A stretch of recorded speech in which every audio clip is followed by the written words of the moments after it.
Bien, écoutez, bonjour à tous et à tous, mesdames, messieurs les journalistes, chers amis. Ce matin, nous présentons les chiffres d'une enquête réalisée par Ipsos qui, pendant des mois, ont interviewé des enfants, ont interviewé des familles pour faire le point de la pauvreté, de la précarité dans notre pays. On a 77% des enfants.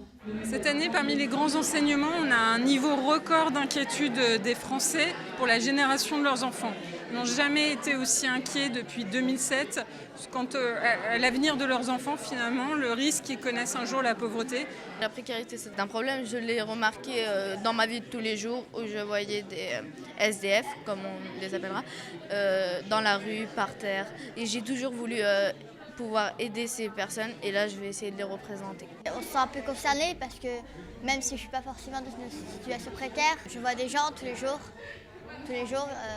et j'ai envie de faire quelque chose, mais je ne sais pas tellement comment faire. 80% des enfants pensent qu'il y a énormément de malheureux.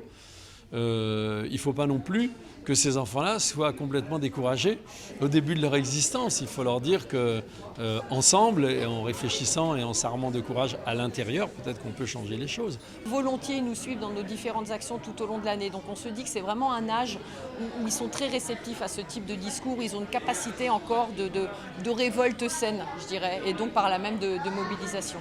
Ça donne envie d'aider, quoi, parce que quand on a connu ça, on sait que c'est difficile et voilà, on veut aider les autres pour pas qu'ils souffrent comme nous on a souffert. Ça devrait pas exister ces choses-là parce qu'on peut très bien les aider.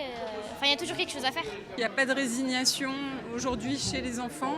Ils ont peur pour l'avenir, mais ils ont le sentiment qu'on peut encore faire des choses pour aider les personnes en situation de précarité.